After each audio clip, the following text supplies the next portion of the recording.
Welcome to mighty medicos. இதுக்கு முன்னாடி நம்மளோட வீடியோ பார்த்தீங்க அப்படின்னா வந்து நம்ம சேனலில் கோவிட் பற்றி மட்டும் இந்த மாதிரி காமனாக பேசாமல் ஸ்டடி வீடியோஸும் அப்லோட் பண்ணிட்டு இருந்தோம்.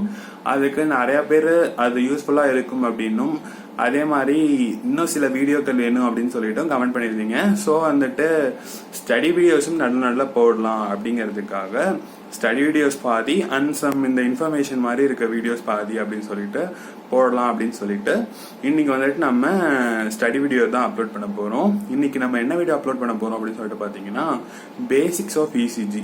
ஒரு இசிஜி எடுத்தால் வந்துட்டு அட்லீஸ்ட் நம்ம எம்பிபிஎஸ் டாக்டராக இருக்கிறோங்கிற பட்சத்தில் இசிஜி ரீட் பண்ண சொல்லி நம்மளோட ரிலேட்டிவ்ஸை கேட்கும்போது எனக்கு ரீட் பண்ண தெரியாது அப்படின்னு சொல்லிட்டு சொல்லக்கூடாது. ஸோ ஒரு இசிஜி எடுத்தால் பேசிக்காக என்னென்ன தெரியணும் அப்படிங்கிற மாதிரி சில விஷயத்த நம்ம இந்த இசிஜி சீரீஸில் பார்க்க போகிறோம். So let us go into the video now. ECG is nothing but electrocardiograph. ஓகேங்களா, அந்த இசிஜி அப்படிங்கிறதோட அப்ரிவேஷன் என்ன, எலக்ட்ரோகார்டியோகிராஃப். இதை வந்துட்டு நம்ம யூனிடெக்ஸ் டெஸ்ட்டில் பார்த்தீங்கன்னா இகேஜி அப்படின்னு கூட சொல்லுவாங்க. ஸோ இது ஒரு normal ECG. The main theme of this series is என்னன்னா வந்துட்டு at the end of this series, not this end of this video, இந்த வீடியோவோட எண்டில் கிடையாது, இந்த சீரீஸோட எண்டில், இசிஜி சீரீஸோட எண்டில் இந்த இசிஜி வந்துட்டு ஒரு நார்மல் இசிஜி தான் அப்படின்னு உங்களுக்கு சொல்ல தெரியணும். அதுதான் வந்துட்டு main motto of this ECG series. ஓகேங்களா, ஸோ அப்படி பார்க்கும்போது ஒரு இசிஜி அப்படின்னு எடுக்கும்போது இனிஷியலாக என்னென்ன தெரிஞ்சுக்கணும் அப்படின்னு சொல்லிட்டு பார்த்தீங்கன்னா இசிஜி வச்சு ஹார்ட் ரேட் கண்டுபிடிக்க தெரியணும், அடுத்து வந்துட்டு ரிதமிசிட்டி கண்டுபிடிக்க தெரியணும், அண்ட் ஆக்சிஸ் கண்டுபிடிக்க தெரியணும். இது மூணு தான் வந்துட்டு பேசிக்காக நமக்கு தெரிஞ்சுக்க வேண்டிய விஷயம். அண்ட் ஒரு இசிஜியில் என்னென்ன இருக்கும் அப்படின்னு பார்த்தீங்கன்னா இந்த பாயிண்ட்ஸ் எல்லாமே தான் இருக்கும் ஒரு இசிஜி அப்படின்னு சொல்லிட்டு எடுக்கும்போது. இது எதுவுமே நம்ம மனப்பாடம் பண்ண தேவையில்லைங்க. ஃபஸ்ட்டு பார்த்தீங்க அப்படின்னா வந்துட்டு பி வேவ் இருக்குங்களா, ஸோ பி வேவ் தான் ஃபஸ்ட்டு. அதுக்கப்புறம் என்ன இருக்குது அப்படின்னு சொல்லிட்டு பார்த்தீங்கன்னா வந்துட்டு பிஆர் இன்டர்வல் இருக்குது. So next thing is an PR interval. And next என்ன இருக்குது அப்படின்னு சொல்லிட்டு பார்த்தீங்கன்னா வந்துட்டு QRS complex or QRS interval இருக்குது. So next thing is an QRS interval. அடுத்து பார்த்தீங்க அப்படின்னா வந்துட்டு கியூடி இன்டர்வல் இருக்குது கரெக்டுங்களா. So next thing is an QT interval. And next thing is an ST segment. So ST segment. அதுக்கப்புறம் பார்த்தீங்க அப்படின்னா வந்துட்டு டி வேவ் இருக்குது. So T wave. இதுதான் வந்துட்டு நம்ம இசிஜியில் பார்க்க வேண்டிய விஷயங்கள். ஒரு இசிஜி அப்படின்னு சொல்லிட்டு எடுத்தால் ஃபஸ்ட்டு இதுக்கு முன்னாடி சொன்ன மாதிரி வந்துட்டு பார்த்தீங்க அப்படின்னா வந்துட்டு இந்த மூணு விஷயத்தையும் பார்க்கணும், which is rate, rhythm and axis. இது எல்லாம் முடிஞ்சதுக்கப்புறம் என்ன பார்க்கணும் அப்படின்னு சொல்லிட்டு பார்த்தீங்கன்னா வந்துட்டு as I said P wave, PR interval, QRS complex, QT interval, ST segment, T wave. இதெல்லாம் தான் வந்துட்டு அதுக்கப்புறம் நம்ம வந்துட்டு ஒரு இசிஜி வந்துட்டு நார்மலாக இருக்கா இல்லை பேத்தாலஜிக்கலாக இருக்கா அப்படின்னு சொல்லிட்டு பார்க்குறதுக்கு ஹெல்ப் பண்ணக்கூடிய விஷயங்கள் இவை தான். ஓகேங்களா, ஸோ நம்ம இன்னைக்கு வீடியோக்குள்ளே போகும்போது இது எல்லா விஷயத்துக்கும் முன்னாடி எந்த ஒரு இசிஜியாக இருந்தாலும் ஃபஸ்ட்டு திங் நம்ம என்ன நோட் பண்ணணும் அப்படின்னு சொல்லிட்டு பார்த்தீங்கன்னா கேலிப்ரேஷன் ஸ்ட்ரிப்பு. நம்ம இனிமேல் சொல்ல போகிற விஷயங்கள் கரெக்டாக இருக்கணும்னா அந்த இசிஜியோட கேலிப்ரேஷன் கரெக்டாக இருக்கணும். ஸோ இந்த இசிஜியில் எங்கெங்கே கேலிப்ரேஷன் பார்க்குறது அப்படின்னு சொல்லிட்டு பார்த்தீங்கன்னா இதுதான், இந்த இடத்துல இருக்கிறது தான் வந்துட்டு நம்ம கேலிப்ரேஷன் ஸ்பைக் அப்படின்னு சொல்லிட்டு சொல்லுவோம். இது கரெக்டாக இல்லையா, இந்த இசிஜி கரெக்டாக இருக்கா இல்லையா, கரெக்டாக கேலிப்ரேட் இருக்கா இல்லையான்னு எப்படி நம்ம தெரிஞ்சுக்க முடியும் அப்படின்னு சொல்லிட்டு பார்த்தீங்கன்னா இந்த மாதிரி தாங்க. அதாவது ஒரு இசிஜி எடுத்துக்கிட்டோம் அப்படின்னா வந்துட்டு 2 பிக் ஸ்கொயர்ஸோட ஹைட்டில் இருக்கணும். ஓகேங்களா, இந்த இடத்துல பார்த்தீங்க அப்படின்னா வந்துட்டு இது தெரியுதுங்களா, இது வந்துட்டு ஒரு பிக் ஸ்கொயர் கரெக்டாக, அண்ட் இதுக்குள்ளே ஸ்மால் ஸ்கொயர்ஸ் இருக்குது. ஸோ இப்படி ஸ்மால் ஸ்கொயர்ஸ் அப்படின்னு சொல்லிட்டு எடுத்துக்கிட்டிங்கன்னா 5 small square length, 5 small square ஹைட்டுக்கு ஒரு பிக் ஸ்கொயர் இருக்குது கரெக்டாக. அந்த மாதிரி இருக்க பிக் ஸ்கொயரில் 2 பிக் ஸ்கொயரோட ஹைட்டில் இருக்கணும். அண்ட் இதோட விட்த் வந்துட்டு பார்த்தீங்கன்னா ஒரு பிக் ஸ்கொயர் அக்ராஸ் இருக்கணும். ஹைட் வந்துட்டு 2 பிக் ஸ்கொயருக்கும் அண்ட் விட்த் வந்துட்டு ஒரு பிக் ஸ்கொயருக்கும் இருந்தால் அது வந்துட்டு கரெக்டாக அந்த இசிஜி கேலிப்ரேட் ஆகிருக்கு அப்படின்னு சொல்லிட்டு அர்த்தம். ஓகேங்களா, இதில் என்ன உங்களுக்கு காமிச்சிருக்கேன் அப்படின்னு சொல்லிட்டு பார்த்தீங்கன்னா எது வந்துட்டு லார்ஜ் ஸ்கொயர், எது வந்துட்டு ஸ்மால் ஸ்கொயர்னு காமிச்சிருக்கு. இது அதுக்கு நான் முன்னாடியே உங்களுக்கு காமிச்சிட்டேன். இந்த மாதிரி ஒரு இசிஜி கேலிப்ரேட் ஆகிருந்துச்சு அப்படிங்கிற பட்சத்தில் ஒரு லார்ஜ் ஸ்கொயர் விச் இஸ் 0.5 சென்டிமீட்டரில் இருக்க லார்ஜ் ஸ்கொயர் வந்துட்டு 200 மில்லி செகண்ட்ஸை குறிக்குது. அப்போனா வந்துட்டு 5 லார்ஜ் ஸ்கொயர் சேர்ந்தால் தான் ஒரு செகண்டு. ஓகேங்களா, இதுதான் வந்துட்டு நமக்கு கணக்கு. இந்த கணக்கெலாம் இப்போதைக்கு ஞாபகம் வச்சுக்க வேண்டாம். நம்ம பேசிக்காக ஞாபகம் வச்சுக்க வேண்டிய விஷயம் என்னென்னா வந்துட்டு கேலிப்ரேஷன் ஸ்ட்ரிப்பில் வந்துட்டு ஹைட் வந்துட்டு 2 பிக் ஸ்கொயர்ஸும் அண்ட் விட்த் வந்துட்டு ஒரு பிக் ஸ்கொயரும் இருக்கும் அப்படிங்கிறது மட்டும் இப்போதைக்கு ஞாபகம் வச்சுக்கோங்க. ஸோ இந்த கேலிப்ரேஷன் ஸ்ட்ரிப் எடுத்து பார்த்தோம் அப்படின்னா வந்துட்டு உங்களுக்கு நல்லா தெரியும் பாருங்கள். இந்த கேலிப்ரேஷன் ஸ்ட்ரிப்பில் வந்துட்டு எப்படி இருக்குது அப்படின்னு சொல்லிட்டு நம்ம இப்போ பார்த்தோம் அப்படின்னா 2 பிக் ஸ்கொயருக்கும் ஒரு பிக் ஸ்கொயருக்கும், 2 பிக் ஸ்கொயரான ஹைட்டுக்கும் ஒரு பிக் ஸ்கொயருக்கான வித்துக்கும் இருக்குது இந்த ECG. So this ECG is calibrated correctly அப்படிங்கிறது நமக்கு இப்போ தெரிஞ்சிடுச்சு. ஸோ எந்த ஒரு இசிஜி எடுத்தாலும் நம்ம பேசிக்காக பார்க்க வேண்டிய விஷயம் கேலிபரேஷன். இனிமேட்டு கண்டிப்பாக இசிஜி எடுத்தால் இது நோட் பண்ணி பாருங்கள், எல்லாத்துலேயும் கேலிபரேஷன் ஸ்பைக் இருக்கும். ஸோ ஃபஸ்ட்டு பேசிக் திங்கை முடிச்சிட்டோம். இனிஷியல் ஃபீச்சர்ஸில் நம்ம 3 சொன்னோம் கரெக்டாக, ரேட்டு, ரிதம் அண்ட் ஆக்சிஸ் அப்படின்னு சொல்லிட்டு 3 சொல்லியிருந்தோம். அந்த 3ல் வந்துட்டு இன்றைக்கி நம்ம கிளாஸில் பார்க்க போகிறது என்ன அப்படின்னா வந்துட்டு ரேட்டை பற்றி தான் நம்ம பார்க்க போகிறோம். So let us going to the rate session. அப்போது ரேட் ஒரு இசிஜி ஹார்ட் ரேட், ஓகேங்களா. Rate is nothing but heart rate. Heart ரேட்டை எப்படி கேல்குலேட் பண்ணுறதுன்னா 3 மெத்தட் இருக்குது, ஓகேங்களா.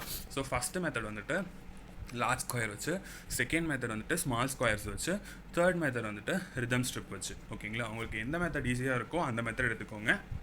இந்த வீடியோவோட லாஸ்ட்டில் என்னோடய ஃபேவரட் மெத்தட் சொல்கிறேன், அது ஓகே அப்படின்னா அதுவும் எடுத்துக்கோங்க, ஓகேங்களா. ஸோ ஃபஸ்ட்டு என்ன அப்படின்னா வந்துட்டு லார்ஜ் ஸ்கொயர் மெத்தட்.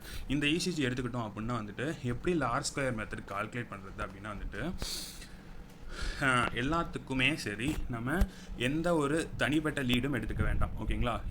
இந்த பேசிக் திங்ஸை பேசுகிறதுக்கு முன்னாடி நான் சொல்லிடுறேன், இந்த எலக்ட்ரோடை நம்ம ப்ளேஸ் பண்ணுறோம் பார்த்தீங்களா, இதில் 1 2 3 அண்ட் ஏவிஆர், ஏவிஎல், ஏவிஎஃப் இப்படிலாம் இருக்குல்ல, இதெல்லாம் என்னங்கிறது நான் உங்களுக்கு அடுத்தடுத்த வீடியோவில் சொல்கிறேன். இந்த வீடியோவில் ஹார்ட் ரேட் பற்றி மட்டும் பேசுகிறேன், ஓகேங்களா. அதுக்கான நெசசிட்டி வரும்போது நான் அந்த லீட்ஸ் பற்றி தனியாக உங்களுக்கு பேசுகிறேன்.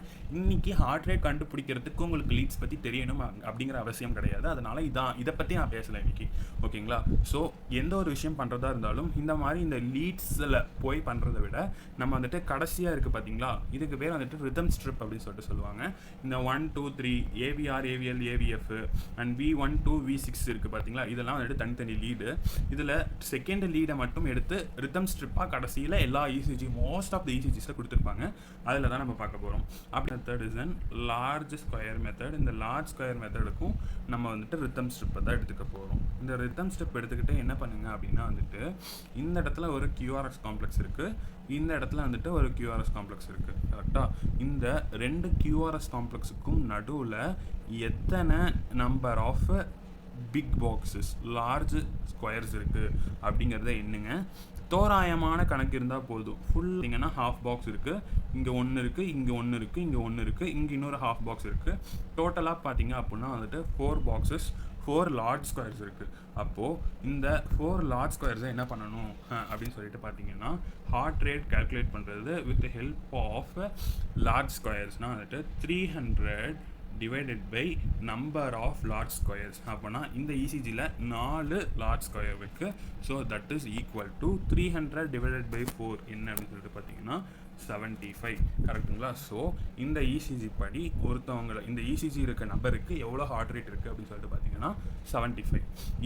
இது வந்துட்டு லார்ஜ் ஸ்கொயரை யூஸ் பண்ணி நான் வந்துட்டு கண்டுபிடிச்ச ஹார்ட் ரேட் என்னது அப்படின்னு சொல்லிட்டு பார்த்தீங்கன்னா இதோட ஃபார்முலா என்ன சொன்னேன், 300 divided by number of large square is equal to heart rate. அப்போனா இதில் நம்ம கண்டுபிடிச்சது வந்துட்டு 75. நான் அடுத்த இந்த மொத்த சீரீஸ்லையுமே இந்த ஒரே ஒரு இசிஜி தான் எடுத்திருக்கேன், ஓகேங்களா. இந்த இசிஜி தான் எடுத்திருக்கேன். இதை வச்சு தான் வந்துட்டு நான் உங்களுக்கு மொத்த ஹார்ட் ரேட் சீரீஸுமே எடுக்க போகிறேன், இந்த வீடியோ ஃபுல்லாக எடுக்க போகிறேன். ஸோ லார்ஜ் ஸ்கொயருக்கு என்ன பண்ணோம் அப்படின்னா வந்துட்டு இந்த 2 QRS காம்ப்ளெக்ஸ்க்கும் நடுவில் இருக்க லார்ஜ் ஸ்கொயரை கவுண்ட் பண்ணோம், கரெக்டுங்களா. இப்போ அடுத்து நான் என்ன போகிறேன்னா ஸ்மால் ஸ்கொயர் மெத்தடுக்கு போகிறேன். அதுக்கும் வந்துட்டு இந்த ரிதம் ஸ்ட்ரிப் எடுத்துக்கலாம். இந்த ரிதம் ஸ்ட்ரிப்பில் என்ன பண்ணுறோம் அப்படின்னா வந்துட்டு இதே 2 QRS காம்ப்ளெக்ஸை எடுத்துக்கலாம். ஃபஸ்ட்டு 2 QRS காம்ப்ளெக்ஸை எடுத்துக்கலாம்.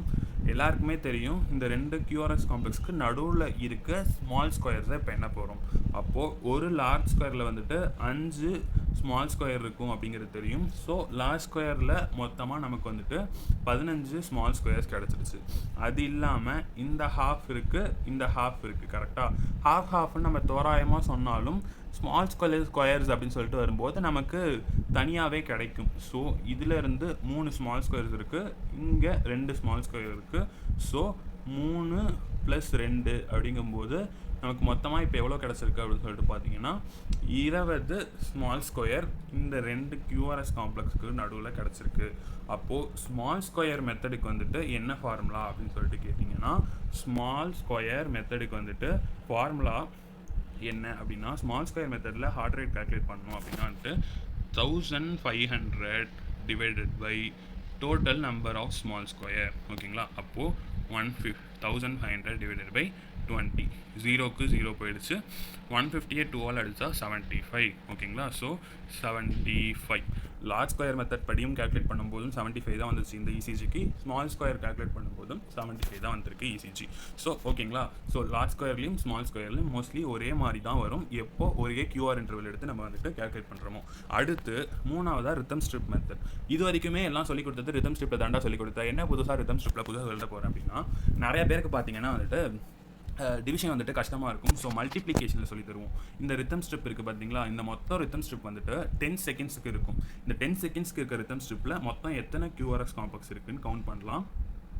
5 6 7 8 9 10 11 ஓகேங்களா. மொத்தம் எத்தனை QRS காம்ப்ளெக்ஸ் உங்களுக்கு தெரியுதோ தட் இஸ் இன்டூ 6 போடுங்க. 66.